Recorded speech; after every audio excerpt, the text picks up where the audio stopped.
Салам, эмне жаңылык? Салам, бизде жаңылык көп. Таңдағы актуалдуу жана жаңы маалыматтар. Күн сайын 5+1-де.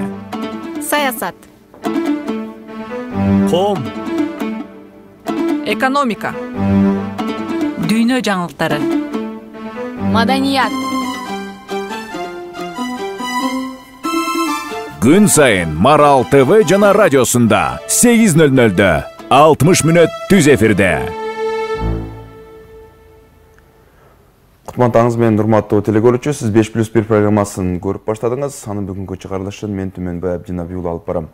Өзүңүз билгендей, 14 күндөн кийин Кыргызстанда парламенттик шайлоо өтөт. Азыркы учурда үгүт өнөктүгүнүн жарымдап калган учуру. Буга чейинки убакытта мамлекет шайлоо өткөрүүнү кандай уюштуруп жатат, андан тышкары калыс атаандаштык партиялар арасында, талапкерлер арасында канчалык уюштурулду жана алар сунуштап жаткан план программаны эл кантип талдашы керек жана ал программалар канчалык реалдуу, негизи эле шайлоонун ушул жарымдап калган абалына биз азыр байкоо сала алдык. Ушул процесске көз салып өзүнүн ар кандай дагы пикирин билдирип турган биз Атай Бейшенбек мырзаны студиябызга чакырганбыз. Жарандык активист катары жана бул шайлоонун активдүү бир байкоочусу катары. Студиябызга кош келиңиз, кутман менен. Мен дагы сиз менен маек жүргүзө турган кесиптештерим бар. Тааныштырып өтөйүн. Айдина Маматисаева, Жазгүл Садырова жана бүгүн бизде Зымрат Эркинбек, Буруш Курманбековалар сизге ар кандай суроолор даярдады. Эгерде сиз даяр болсоңуз, биз теманы баштай берели маектешип. Келиңиз, Айдина. 28 ноябрда өтө турган шайлоо жаңы мыйзамга ылайык аралаш система менен өтөт. Негизи эле айтсаңыз, бул шайлоонун башка шайлоолордон бир айырмасы байкалып жатабы сизге? Анан талапкерлердин, ошондой эле шайлоочулардын маалыматы жетиштүү болуп жатабы? Дары жолу саламатсыздарбы? Биринчиден, бул шайлоо албетте мурунку шайлоолордон айырмаланып жатат. Анткени дегенде бул жерде баягы партийный, анан бир мандат болгону менен партиянын ичинде дагы 54 партиялык система түзүлүп калды да. Эгерде мурун биз бир партияга чуркасак, азыр карап көрсөңөр, семейный лото болуп аткандай эле 2 номерди көтөрүп алып чуркап жүрүшөт да. Анткени дегенде бул жерде бир кандайдыр бир партиялык идеология, партиянын принциптери, партиянын көтөргөн максаттары, программасы эң биринчи баягы маалымат катары пайдаланбай, партиянын кайсы номерде экен, анан талапкер кайсы номерде экендиги азыркы учурда өтө маанилүү болуп атат. Албетте, эгерде бир чоң бир программанын негизинде, бир идеологиянын же бир чоң принциптердин, партиялык принциптердин негизинде партиялар баягы шайлоого чыгып, анан ошонун арасында мен мынчанчымын деген бир эл өзү келип, баса бул талапкер деген 36 эмес беле, мен ушунун идеяны көтөрүп жүргөн топтун ичинен 36-ын колдойм деген принциптен тайып, азыр деген баягы өз бала бизден чыккан деген принциптерде баягы эле боюнча сакталып калды. Ал эми бир мандаттуу округдарды карай турган болсок, ал жерден чын-чынында келгенде бул системаны биз сунуш берип атканда өтө мындай дайындык болгон эмес да. Анткени азыр карап көрсөңүздөр, 36 бир мандаттуу округтан чыгып жаткан талапкерлердин айтып аткан программаларын, сунуштарын алар чоңурку кеңешке эмес, алар ошол бир аймактык хакимиятка талаптанып аткандай бир элес калтырат да. Анткени дегенде көтөргөн маселелери өтө майда, сунуштап аткан ойлору бир асмандан келип түшкөн, мындай бир реалдуулукту айта албайсың. Ошол эле 36 округтан азыр 300 талапкер калыптыр. 300 талапкердин 300-үнүн тең программасы ошол багытта. Ал эми партиялардын ичинде болсо, өзүңүздөр көрүп атасыздар, партиялык система менен кеткен азыр биринчиден эле партиялар кетип атат. Баягы илгерки партия калган бардыгы болсо, бир партиянын ичинде 54 партия ачып алышты. Ар биринин өзүнүн штабы бар, ар бири өзүнүн ким каяктан добуш ала алса, апам нарындан десе нарынга барат, атам чүйдөн болсо чүйгө барып, ушинтип эле кыдырып жүрөт. Классташтарын топтоп атат, өзүнүн тууган уругун, баягы чоң республикалык масштабта иштер жүргүзүлүп атат дегенден алысмын. Ошон үчүн баягы система бөлөкмө болгону менен партиялык шайлоодо иштөө принцип ошо боюнча сакталып калды. Түшүнүктүү. Шайлоодо иштөө принциби кандай өзгөрүш керек эле? Эми шайлоодо иштөө принципи мындай, биз деген баягы партиялык анан бир мандаттуу системаны калтыргандан кийин эми бул адамдарды деген биз баягы эле тааныш билиш, тууган жекжат, жердеш менен эле сакталып калып атпайбы? Эми шайлоодо бул деген 5 жылдык биздин жашообузду аныклай турган шайлоодо 5 жылда биз эмне, кандай шартта жашайбыз, кандай мыйзамдар кабыл алынат? Балким биз деген ушул ЕАЭСте эл аралык мамиледе өзүбүздүн багытыбызды күчтөйбүзбү? Же тескерисинче сырткы мамилелерибиз өзгөрөбү? Приоритеттер бизде азыркы стратегиялык өнөктөштөр ошол эле Россияга калабы? Балким биз башка вектор тандайбыз. То есть бул деген өтө чоң чечим кабыл алынчу шайлоодо. Ошондуктан биз бүгүнкү күндө шайлоочулар, ошол эле шайлоону уюштуруучулар, шайлоого катышуучулар, могу 3 субъект толук кандуу шайлоого болгон мамилесин өзгөртмөйүн биз ушунча кала беребиз. 25-жылы дагы чыксак ушул боюнча эле барат да. Эртең көчөңдү жасайм, сууңду киргизем, ал маселе чечилбейт. Мына азыркы учурда 2010, 15, 20-жылкы шайлоону, анан быйылкы шайлоону салыштырып көрсөңөр динамикасын. Ошол эле программалык убадалардын баары бирдей. Бирок эч нерсе чечилген эмес. Ошондо сиз бул жакта ушу жердешчилик, тууганчылыкты күчөтөт деп жатасыз, бул система. Албетте, мына мен айтайынбы, азыр аттарын атабай турайын, бирок негизи мен Facebook'тан, башка маалымат булактарынан, ошол эле WhatsApp группалардан жазылышып атат да, ошону мына атабыз. Азыр деген бир район 5-6га бөлүнө баштады. Өйдөңкү, ылдыйкы, көчөмө-көчө. Мына кече күнү бир белгилүү эле журналист жазып чыкты, бир райондо айтып, жайланайын туугандарым, шайлоодон кийин да жашообуз бар да. Азыр ойлоп көрсөм ырк кетти депчи. Анткени дегенде ошол эле бир районду бөлүп атышат. Анан баягы кыргыз негиз намыска бөлөбүз да, бир көчө, биз тиги көчөгө алдыр үй бейли деп эле, аны биз унутуп койдук шайлоо эмне экенинчи. Тиги эмне өзүбүздөн өзүбүз эле намысыбызды ойготуп алып эле уруп берип баратабыз. Эртеңки күнү 28-и, 29-у деген жашоо бар да, ал күн ойлой элебиз. Биринен бири уруп баратат азырчы. Азыр деген айылдарда, мисалы айылда туугандар менен сүйлөшүп калып атам. Айылдар жылма-жыл бөлүшүп алышкан. 88'дер муну колдо эткен, 89'дар муну, 77'лер муну деп бөлүнүп алышкан. Эми эле ойлоп көрөлү, бул ошол принцип эмнеге алып келет биздичи?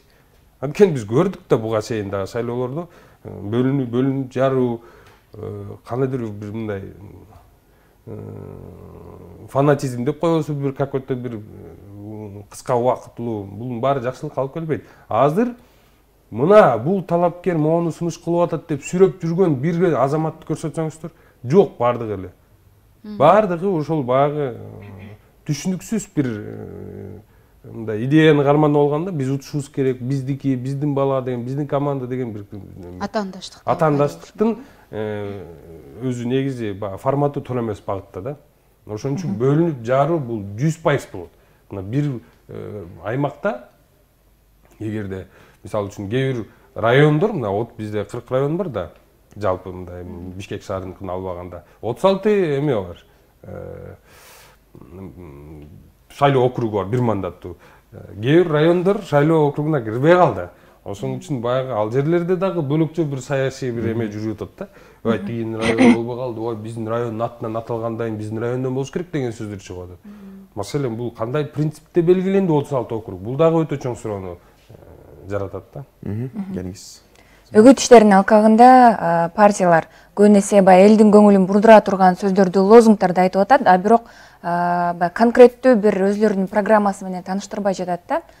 Бул жагдайды кандай баалайсыз? Эми сиздерге айтайынбы, конкреттүү лозунг деген дагычы, лозунг деген бул абдан жакшы нерсе. Бул өтө бир идеяны камтыган сөздөрдүн башаты болот да. Азыр деген лозунгдар дагы жок койсо. Ойлоп көрсөңүз, бирөө сөздөн ишке өтүп атат, бирөө болсо иш маанилүү сөздөн деп атат. Бир лозунгдун 5 формациясын 5 партия берип атат да. Анын аркасынан эчтеке менен камтылган эмес. Мааниси бир. Мааниси бир. Бирок аркасында, бир лозунгдун аркасында чоң программа планга бөлүнгөн. План анан аткаруу мөөнөтү менен каяктан каржы булагына камтыла турган чоң системаны камтыбайт. Булар жөн эле 4 сөздү жазып алып эле уруп барышат. Программа эмнеге жок? Анткени дегенде шайлоого болгон мамиле, шайлоочулар кандай мамиле кылса, эптеп алчысын алып, берчүсүн берип бүтүрүп аткан так ошондой мамилени саясатчылар жасап койгон. Мына азыркы учурда программа жок эсе. Программалардын баарын карап көрсөңүздөр бул. Баардыгы кур сөздөр менен, толугу менен баягы жасалган да. Өзүлөрү деле билбейт программасы. Мына мен айтайынбы? Азыркы учурдачы дебаттар болуп атат. Жаштардын дебаттары болуп атат. Ар кайсы жерде тегерек столдор болуп атат. Силер мындай көрүп көрсөңүздөр, бир башын эле. Анан ошондо баягы маалымат болот да, булар программанын негизинде сүйлөп атабы, же программасы жок эле жөнүндө бирдемени айтып атабы депчи. Программасын ачып көрсөң, алып баруучу берген суроо такыр бөлөк форматта, жооп берип аткан такыр бөлөк форматта. Ошон үчүн азыркы учурда программалык бир багыттар менен чыккан партиялар жок эсе. Буга катар эле мисалы программа жөнүндө сөз кылып калдык. Макул. Программасы толук кандуу жок болгондо дагы айткан убадаларын, берип аткан мындай ишенимдүү түрдө айтып аткан пландарын биз кантип талдашыбыз керек? Себеби депутаттык ыйгарым укуктан сырткары чыгып кеткен, президенттик деңгээлде айтылып аткан же айыл өкмөтүнүн деңгээлде айтып аткан убадалар дагы жок эмес да. Эми бул жерде мындай да, эгерде программасы жок болсо аны талдоо өтө оор болот. Биз мисалы үчүн анын айтып аткан сөздөрүн ан үчүн анда баарын жазып алышыбыз керек биз камерагачы. Анын аркасынан чуркашыбыз керек. Сен мынтип айтпадың белең депчи. Булар деген айтып кое берет. Сөз менен айтып кое берет, аткаруу багыттары камтылбайт. Мисалы эгерде алар программасын расмий жарыяласа, жөн тезисине эмес, бир жөн эми ал социалдык маселелер, тиги билим берүү жааты, коопсуздук деп бөлүп тезисине жакшы кооз сөздөр сүйлөп коет. Эми кооз сөз дайыр айтып атпайм, белгилеш үчүн, биз талдаш үчүн, биз түшүнүш үчүн аларды конкреттүү багытта айтыш керек. Мына могул маселени чечем, момунча убакытта чечем, муну чечкенге могул жерден каржы булагын алам. Мисалы, андай жок жөнөкөй кур сөздү ким талдай алат? Биз ага мындай баа бере албайт, эл да баа бере албайт, өзүлөрү деле баа бере албайт да. Түшүнүктүү кеңеш. Негизи эле ошо мыйзам боюнча үгүт жүргүзүү иштери кандай болуш керек эле? Азыркы учурда мисалы ушул мыйзамдан коркунуч жараткан же мыйзамга каршы келип аткан кандай үгүт иштеринен биз абайлашыбыз керек? Эми чын-чынына келгендечи, могу үгүт иштери бизде негизи туура эмес уюштурулган деп баа берем да менчи. Анткени дегенде толук кандуу баарына шарт түзүлгөн эмес да. Мыйзамда каралып атпай, баарына бирдей шарт түзүш керек деп. Бирөө 30 миллион коротуп атат, бирөө 1,5 миллион коротуп атат. Бул жерде 30 эсе айырма болуп атат да. Бул расмий сарпталган каражаттарды эгер карасакчы. Ошондуктан шарттар бирдей болбогону бул үгүт иштеринин толук кандуу болгонунан кабар бербейт да. Биринчиден уюштуруу иштерин алышыбыз керек да. Биз партиялардын үгүт иштери макул, алар деген күнү түнү болобу, сен үйүңө келеби, телефонуңа чалабы, же бир жерге жазып кетеби, ал өзүнүн идеясын жеткизиш керек. Ал табыш керек, коммуникациянын кандай гана түрү болбосун табыш керек. Биринчиден мен ойлоп атам, бул үгүт иштерин уюштуруу жаатын жакшы карашыбыз керек да. Мисалы үчүн азыркы учурда жерлерде толук кандуу маалымат ала элек шайлоо процесси кандай жүрөт. Муну борбор шайлоо комиссиясы. Эмне деген мамлекеттик инструмент бар? Эмне деген телеканалдарыбыз бар? Эмне деген гана биздин маалымат булактарыбыз бар? Ошол аркылуу толук кандуу элге шарт түзүп беришибиз керек да. Биз болсо баарын чектеп салып атпайбызбы? Баарын платный деп салып. Кыйратып деле КТРК ошончо акча таппайт экен. Кыйратып мамлекеттик телеканал сайттар таппайт экен. Ошонун баарына боштондук бериш керек болчу. Буларды бир эле дебат 20 мүнөттө эмнени түшүндүрүп бүтөсүң? Кыргызстан 5 жылдык тагдырын чече турганга 20 мүнөт бөлүп берип атабыз. Алар учурашып коштошконго эле жетишип атышат да. Аларга наоборот жакшы болуп атат. Мамлекет толук мүмкүнчүлүк түзүп бериш керек. Ошондо үгүт иштерин бааласак болот. Азыркы үгүт иштерин кантип баалайбыз биз? Кимде каражат болсо ошол кылып атат. Каражаты жоктор эптеп бирдеме ойлоп таап атат. Алар мыйзам бузууга барып калып атат. Мына бүгүнкү күндө ички иштер министрлигинде 80дей, борбор шайлоо комиссиясында 65-70дей баягы мыйзам бузуу боюнча катталыптыр да. Эми бул деген эмне деген түшүнөм. Бул деген менин оюмча өтө аз. Бул деген биздин ошол эле мыйзам бузуу, уюштуруу, анан катышуучулардын баягы анан элдин деп коеюнчу, ошол көрүп мыйзам бузууну көрүп аткандардын ортосунда коммуникациянын жоктугу. Анткени дегенде күнүнө карап көрсөңөр, ар кайсы социалдык тармакта кеминде 5-6дан мыйзам бузуу фактылары боюнча маалымат көрүш. Эми аны дегенчи, мисалы мен өзүм шайлоочу катары ушул мамлекетке жардам берип атам, могул жерде мыйзам бузуу болот деп. Эми муну айтканым аз келгенсип, мен заявлением жазып алып, ошол МВДсине барышым керек, БШКсына барышым керек. Ошол жерден барып алып, мен өзім мыйзам бузуу болуп аткан тастыктап беришим керек. Демек эмне кылат мынча орулутуп? Факты барбы? Элдер маселе козгоп атат, алыш керек, иликтеш керек, тез арада чечим чыгарыш керек. Андай болбосо бүгүнкү күндө баягы ошол эле мыйзам бузуулар, үгүт иштери сапатсыз эле жүрө берет да. Мыйзам бузууларга болгон мамилеси, үгүттөрдүн жүргүзүлүшү деп ойлойм да. Айдина. Акыркы эң чоң талкуу жараткан бул Ош мамлекеттик университетинин ректору, ошондой эле бир катар окутуучулардын шайлоо процессине аралашканы. Ага чейин ушул Элек районунун акими кызматтан алынган, анан Исфана шаарынын мэрине сөгүш жарыяланган. Анан бийлик ушу бул шайлоо таза өткөрөбүз деп убада берген. Ошондой эле президент дагы буга чейин социалдык тармактарына да пост жазган Facebook баракчасынан. Анан негизи эле административдик ресурс мурдагыдай колдонбошуна кепилдик барбы? Каршы күрөшүү чаралары күчөтүлгөнбү сиздин көз карашыңызда? Буга чейинки аракеттерге кандай баа бересиң? Эми бул жерден тактап коюш керек. Электин акими жумушунан алынган эмес. Аны убактылуу четтеп коюшкан. Анткени дегенде баягы аралашып атасың деп убактылуу четтеп коюптур. Значит, ал киши жумушун уланта берет. Азыркы учурда возможно даже эгерде мурун отуруп бир аз кичине расмий иш-чараларга катышып, анан убактысы толук жетпей атса, азыр балким толугу менен саясатта жүрөт, шайлоодо жүрөт. Ага эч ким кепилдик бербейт. Анткени бизде деген административдик ресурс ачык айкын пайдаланганына чектөө коюлганы менен кыргызчылык менен иштеп элатат. Кыргызчылык менен иштеп элатат. Аны деген иликтеш деген бул өтө чоң бир орчулукту талап кылбайт. Биз эмне обязательно бирөө ачык айкын чыгып айтып, колунан кармап алгандан кийин гана мына бул иштеп атыптыр дейбиз. Болбосо тууган уруктары менен отуруп иш-чаралар жүргүзүп атканы бул айдын ачык эле. Канчаны көрсөтүп атат, чайканада отурушат, сүйлөшүп атат. Эми биз билебиз да, шайлоо учурунда сүйлөшчү бир эле сөз бар. Шайлоо учуру эмес, шайлоо болот деген жыл биз үчүн толугу менен шайлоо болот. Маршруткага түшпө, баняга барба, каяка барба, шайлоо болуп калган. Тойго барсаң, шээринеге барсаң, футбол ойногону барсаң, бүт жер шайлоо. Анан бул жерден баягы административдик ресурс толугу менен кол. Албетте демилгеси жакшы. Бирок демилге бир кандайдыр кадамдар менен коштолуш керек да.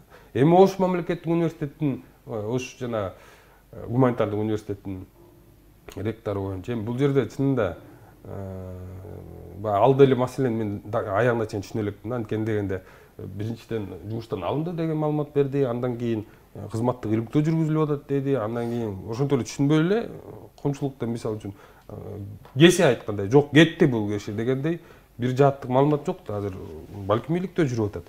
Ал эми жанагы студенттердин катышканы эми аны баарыбыз эле көрдүк да. Эмне келген билбеген студенттер айтып атышат. Эми анан муну дагы ар кандай бурмалабай элечи, моюнуна алуучулар алыш керек, жоопкерчиликке тартылгандар тартылыш керек. Калган жаза болгону туура эле болду. Баягы эми албетте мугалимдер баягы ошол кадамга барса, декан барса, анан ректор жоопкерчиликке тартылып калып атат деген баягы эми анын кызматтан алышын дагы бир иликтеп көрүшсө, бирок азыркы учурда биз мындай кескин чараларга барбасакчы, бул иштер жүрө берет да. Эми чынында акимдер ачык айкын мурункудай аралашпай калышты. Эми чакыра калып эле сенден 10, сенден 20 деген киши жок. Бирок административдик ресурс эми мына бүгүн шайлоонун экинчи этабын өттүк да биз. 14 күн ровно өтүп кетти, эми 14-чү күн башталды да. Эми азыр кызыктар да калды да.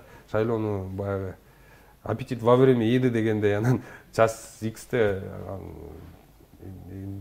кызматкерлер, мамлекеттик кызматкерлер, жетекчилер кандай кадам каруу керек дагы биз үчүн.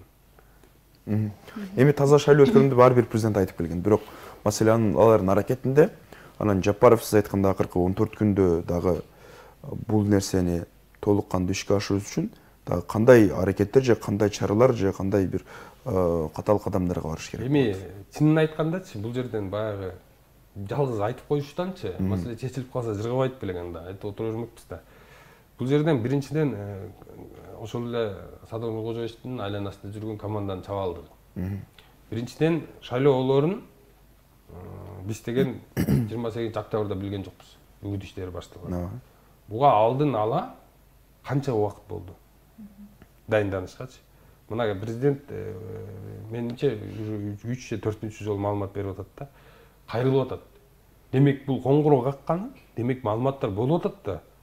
административдик ресурс демек бир кандайдыр бир деңгээлде болуп атат.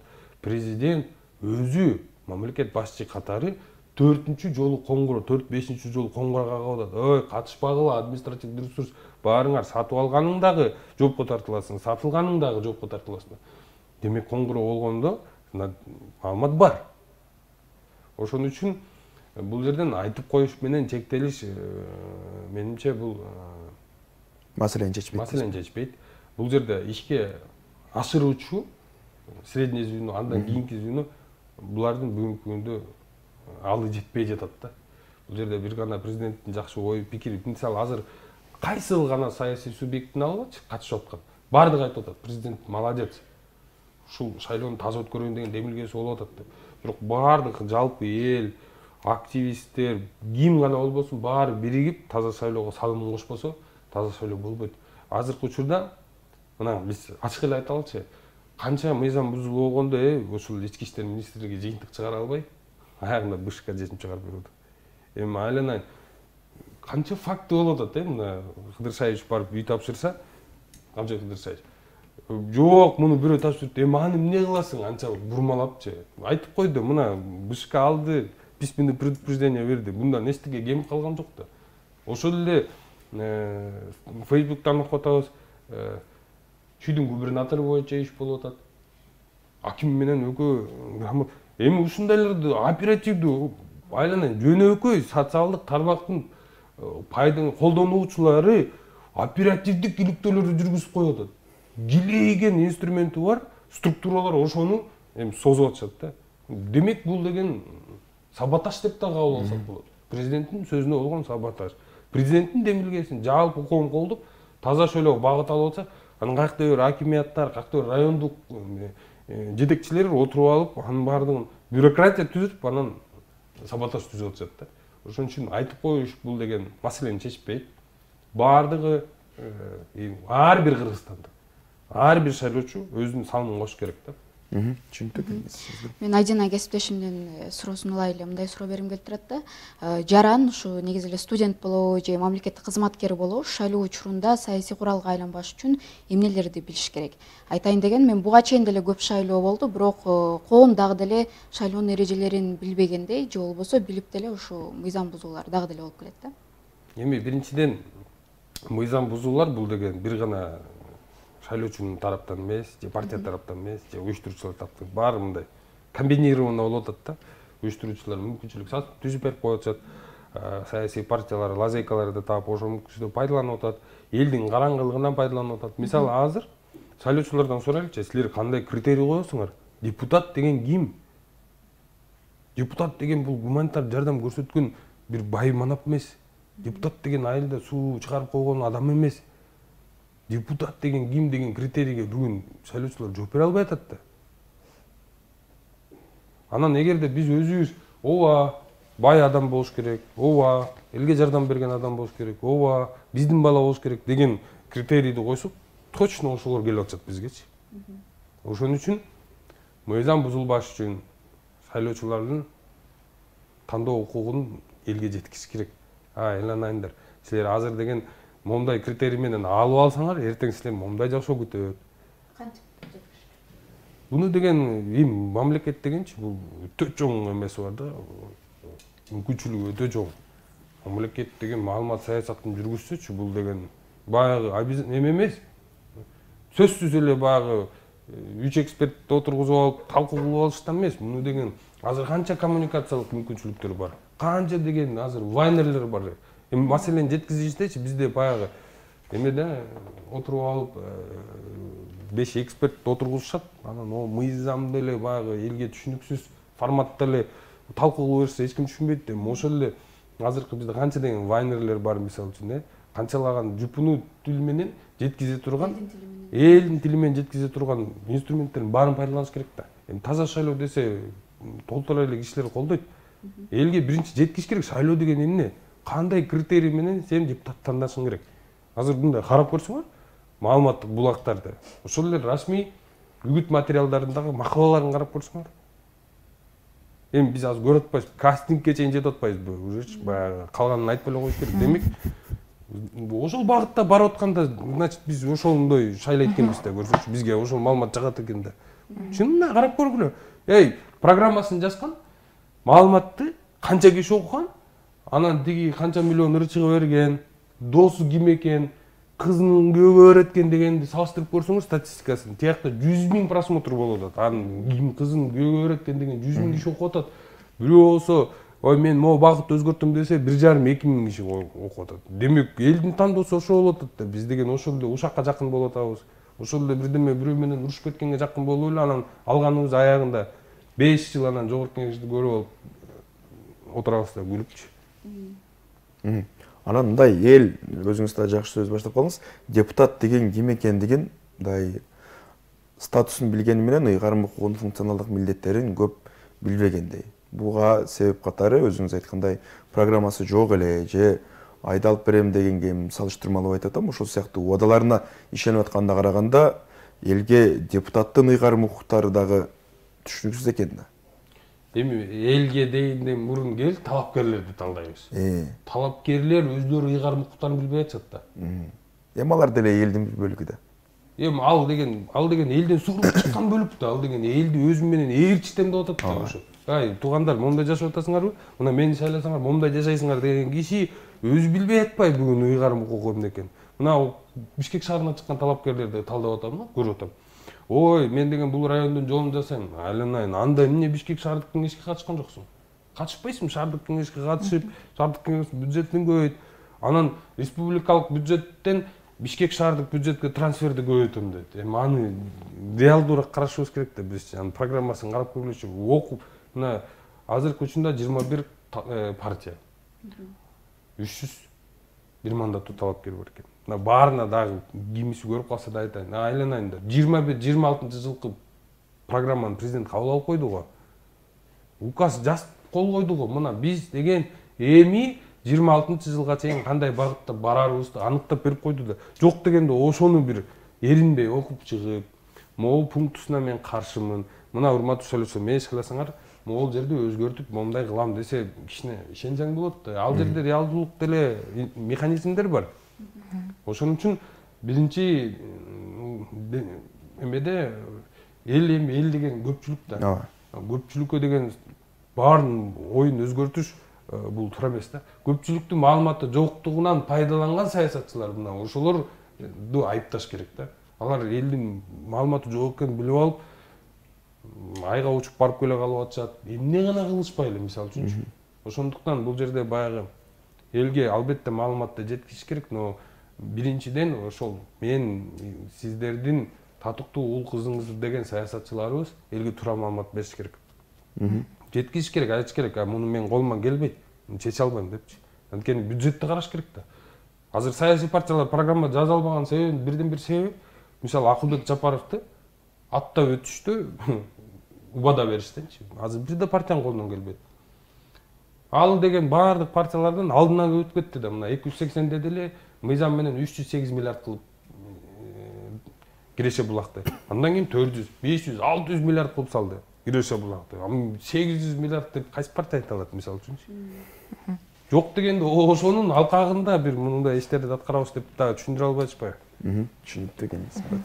Үгүт иштери башталгандан бери өзүңүз да айтып калдыңыз, Вайн деп. Болушунча өзгөчөлөнгөнгө аракет кылып атышат. Бири рэп айтса, өзүңүз айткандай Вайн тартып атышат. Анан жарнамалоо жагын кандай баалайсыз? Жана ал канчалык деңгээлде майнаптуу болот? Эми чын айтканда мен Вайнды багы маалымат жеткирүү иретинде катары айтып аткам, но бирок биздин креатив деп коюп атпайбызбы? Биздин креатив аман эле болсун да. Анткени биз деген багы эми юмор дегенчи бул деген юмор, сатира, креатив дегенчи бул деген өтө чоң эмгекти талап кылат да. Биз деген мындай прямой юморду айтабыз да бизчи. Түп-түз мындай ал деген бир намек менен эл деген деп ойлонуп жетиш керек да. А биздики түп-түз эле. Бул деген баягы креатив жагынан мисалы үчүн эми ырдап койду. Илгерки биздин эле жаштар ырдап жүргөн ырдап койду. Мааниси эмне, эмнени жеткизгиң келип атат сен ал юмор менен. Мисалы үчүн карап көрсөңөр мындай сапаттуу юморлардычы. Ал деген бир чоң бир саясий маселени же болбосо чоң бир социалдык маселени көтөрүп чыгат да. бизде эмне маселеде? Эми аша чаап кетип атабыз да, биз ырдап коюп атышат. Вайндар менен көрсөк, баягы былтыркы шайлоодо чынында креативден алдында болду го дейм көбүнчөчү. Эмне кыларын билбей кетишти. Азыр карап көрсөң, баннерлерди илип атышат. Баягы жакында кино болчудай болупчу. Эми ойлош керек да, бул деген жогорку кеңеш деген бүтө аша чаап кеткен деле болбойт да. Биз и так көрдүк да буга чейинки артисттерди жогорку кеңештечи. Эми сапаттуу бериш керек да. Албетте креатив болуш керек да, бирок азыркы биздин могу именно ушул шайлоодогу креатив деген бул өтө мындайча айтканда эми начар абалда да. Бул деген баягы аны бир сапаттуу катары эсептеш болбойт да. Бул өтө ойлонбогон, эч нерсе менен бекитилбеген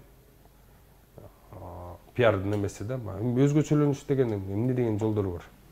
Анан үгүт ишинде мындай өзүңүз да айтып калдыңыз, калыс атаандаштык кантип түзүлүшү керек эле? Азыркы күндө мына ошол баннерге, роликке акчасы жок талапкерлер жөн гана өзүнүн Facebook баракчасынан же өзү үчүн бекер платформаларда гана колдонуп чектелип калып атпайбы? Калыс атаандаштыкты биз кантип түзүп беришибиз керек эле негизи? Эми негизи калыс атаандаштыкты мамлекет түзүп бериш керек эле. Анткени мамлекет бул деген баарыбыздын эле каражатыбыздан жашап атабыз да, мисалы үчүн бюджет ошондон түзүлүп атат да. Биздин жашообузду аныктай турган өкүлдөр бул негизги Кыргызстанда эки эле баягы эме бар да, өкүлчүлүк, мисалы президент, анан депутаттар деле решали эткенден, калган баары аткаруучулар, калгандары мындай эле туруш керек, наемный сотрудниктер деп коелучу мисалы. Ошолорго биз деген өзүбүз баягы шарт түзүп беришибиз керек да, тандардын алдындачы. Азыр мен айтып атпайм баягы. Үгүт канчалык деңгээлде баарына бирдей шарт түзүлүп атат? Жок шарт. Партияларга болгон шарт жок, региондордо деле шарт жок койсо. Колдон келсе, ушунчалык баягы талап мыйзам болсочу, бизде деген типографиябыз деле бар. Республикалык гезиттер чыгарышыбыз керек болчу, баарын программасын киргизип, ошол жерден деле бөлүнүп калат да. Мамлекет бир кандайдыр бир барьерлерди койбодук мына. Залог деп атабыз, 1 миллион деп атабыз. 100 000 сом бир мандаттуулар деп атабыз мисалы. Ошол каражатты балким жөн эле залог деп алып отурбай, толук баардыгына бирдей шарт түзүп бергенге шартташыбыз керек болчу. Гезит чыгаргыла, окусун, телевидениядан эфирлерди бергиле, чыгышсын баары бири-бири менен. Ал эми шарты жоктор азыр көрүп атабыз эми. Куржундарды алып, агит материалын тараткандар жүрүшөт, громкоговорительдер менен регионду кыдырып атышат. Но бирок чынын айтканда эми бул канчалык иштей турган эме мен азыр айта албайм, анткени убакыт өтө аз.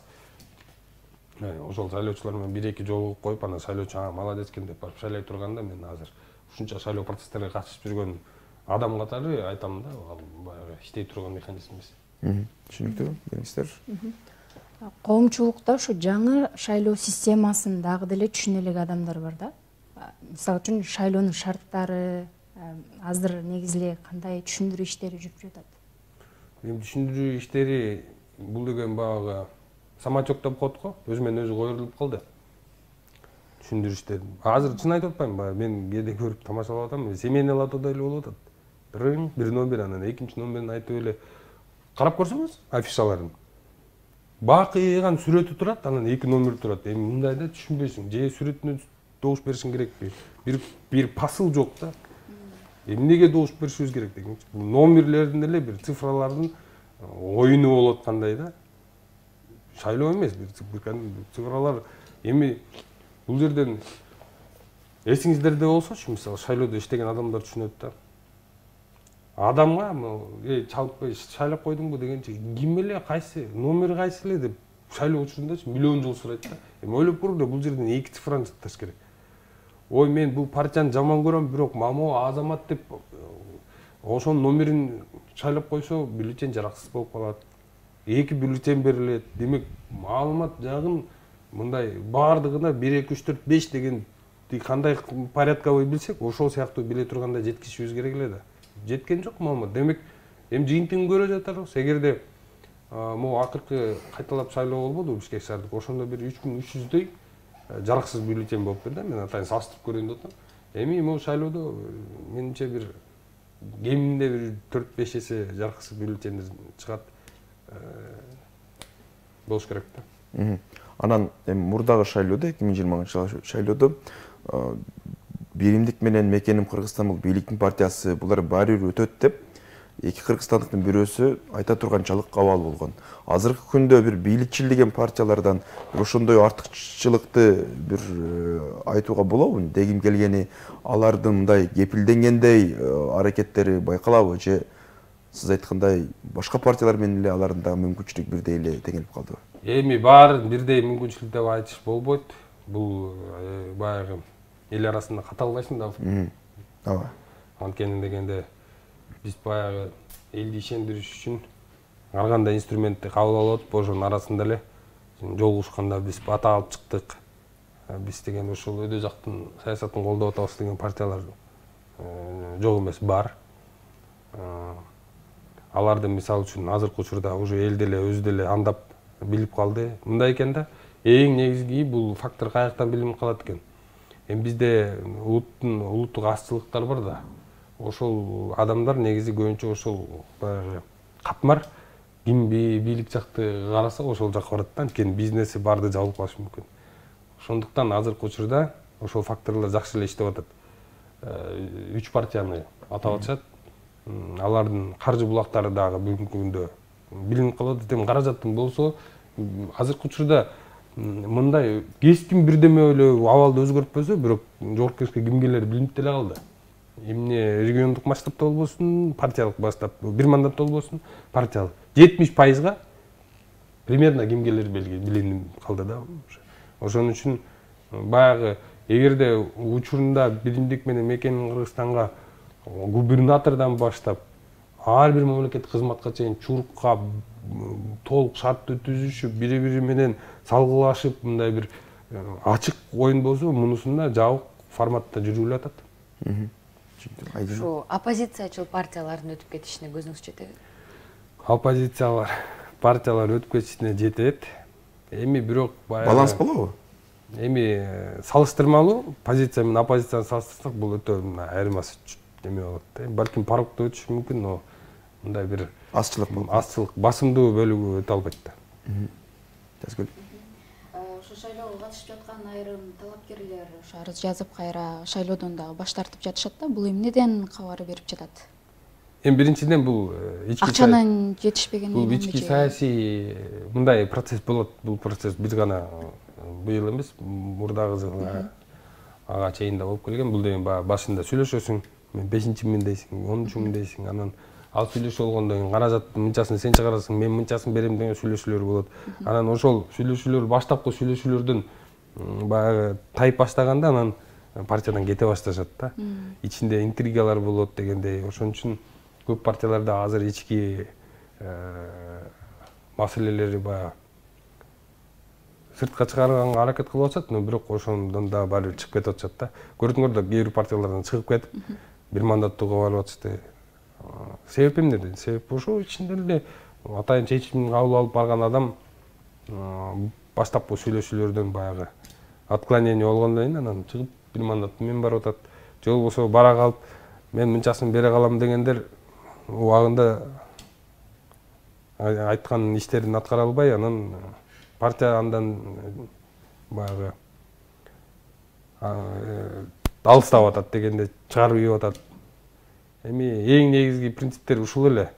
Мындай. Анан көп талапкерлердин программасын мындай берип аткан убадаларын караганда, буга чейинки кылган кайрымдуулук иштерин кошкону, пандемия маалында жеке өзүнүн демилгеси менен берген жардамдары, жана эгерде мени шайласаңар ушундай ФАП куруп берем, мектеп куруп берем, мен ушундай донорлор менен тааныштыгым бар деген сыяктуу иштерди айтып атат да. Эл социалдык маселеге көбүрөөк басым жасайбы? Анан эмне үчүн муну мындай курал катары колдонуп атышат жана бул кандай тобокелчиликтүү? Эми бул деген баягы айта турган маселеси жоктон эле жок, ошого токтолуп атат да. Кылган иштерин баарын эле карасаң көзүн баягы өтө кайгылуу кылып алып эле пандемиядан баштап келип элечи. Шайлоого өтүп кетип атышат да. Эми чын-чынына келгенде пандемия деген бул бир эле Кыргызстанда эмес, дүйнө жүзүндө болгон окуя. Буга алдын экономикасы шумдук болгондордо дайын эмес экенин көрсөтүштү.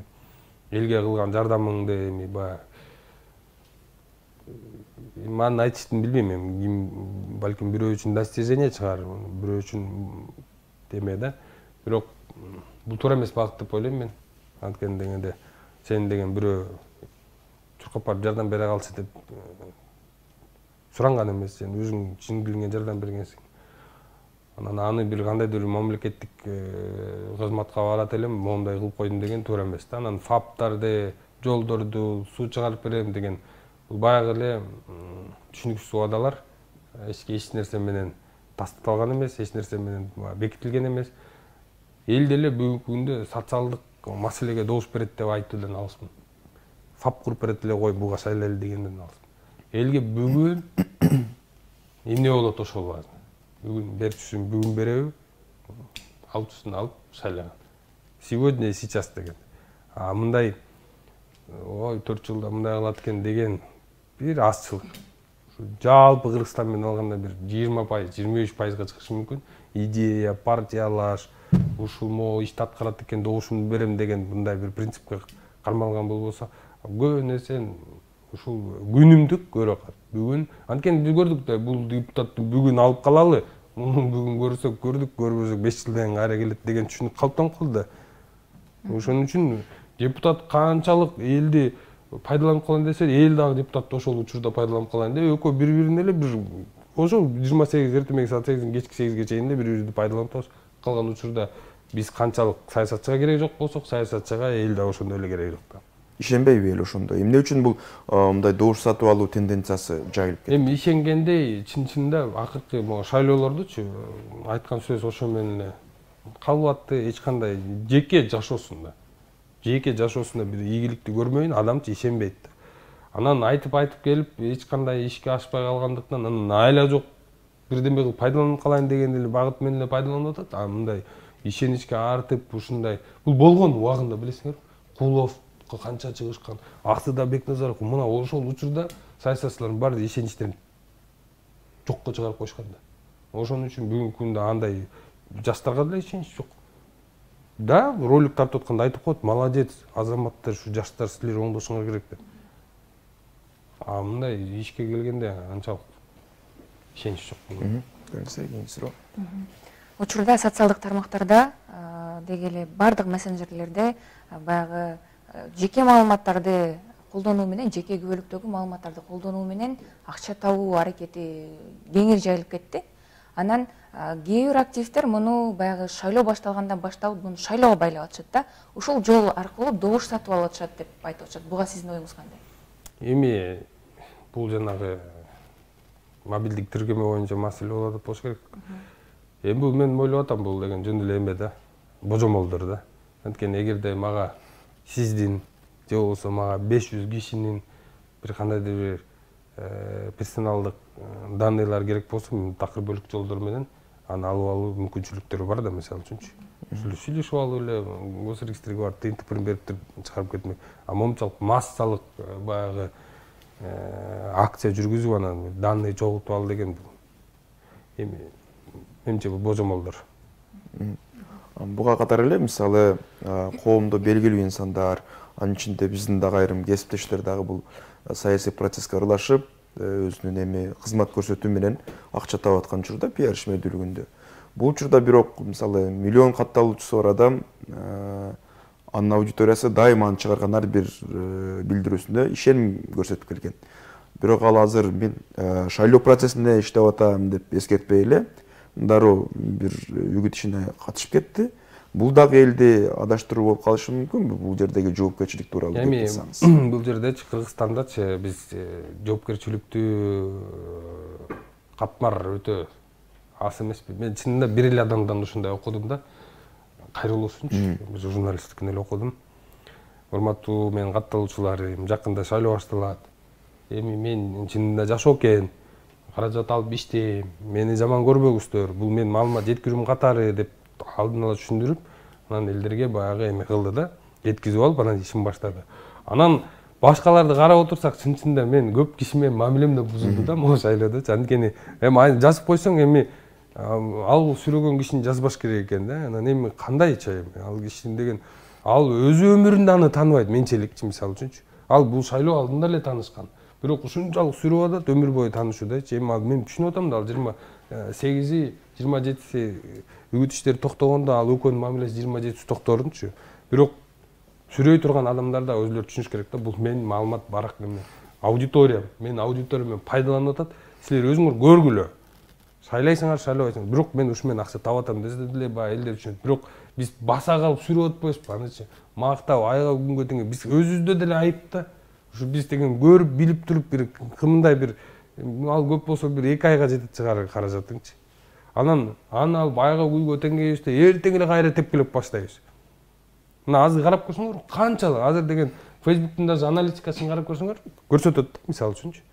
Facebook эмес, бул негизи социалдык тармактардын баардыгы интернет пространство. Негативдүү, позитивдүү, анан нейтралдуу дегенчи. Азыр могу акыркы учурда карап көрсөңөр, позитивдүү 300 эсе көтөрүлгөн. 29-нан баштап анан 3 жуманы карап көрсөңөр, шайлоо бүтүп 28 бүтүп. Ошол эле көрсөткүчтөр тескери болот. Анткени биз негатив эле окучу эмес белек. Азыр карап көрсөңөр, позитив эле окуп, жашоо жыгал керемет. Эртең бүттү, эртең жолдор чечилет. Болду, свет вообще өчпөйт. Ой, жыргап, анан реальностька кайра түшкөлүп калабыз да. Ошон үчүн ар бир жаран, ар бир ошо биздин аттуу баштуу ырчыларыбыз элге баягы лидер общественного мнения деп коет го. Элге таасир калтыруучу адамдардын баардыгы жоопкерчиликтүү мамиле кылыш керек.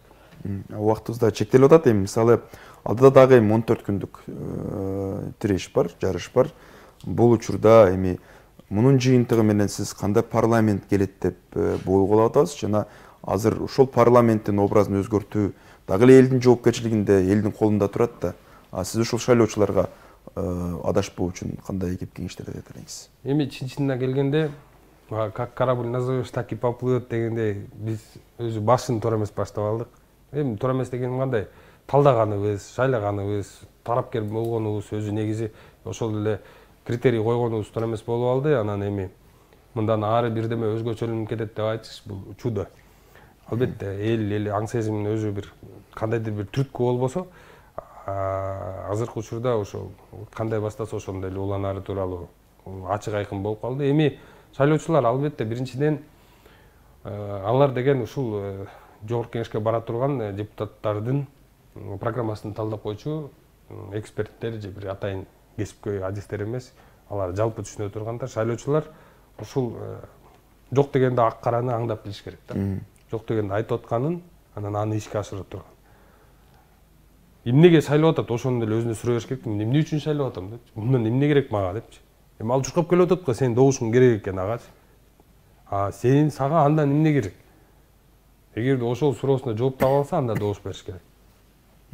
Сизге ыраазычылык билдиребиз. Бир саат кел ушул шайлоо процесси анын ичинде үгүт өнөктүгүнүн жүрүп жаткандыгы, мамлекеттин шайлоону уюштуруп жаткандыгы жана ушул шайлоого байланышкан бардык маселелер боюнча кеп курдук. Муну кайталап сиздер Марал Медиа Facebook баракчабыздан дагы көрсөңүздөр болот. Программабыз ушу менен жыйынтыкталат.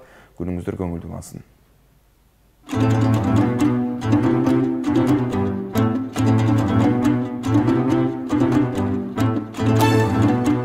Салам, эмне жаңылык? Салам, бизде жаңылык көп. Таңдагы актуалдуу жана жаңы маалыматтар. Күн сайын 5+1-де. Саясат,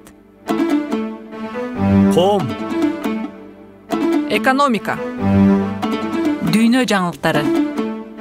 маданият. күн сайын Марал ТВ жана радиосунда 8:00-дө 60 мүнөт түз эфирде.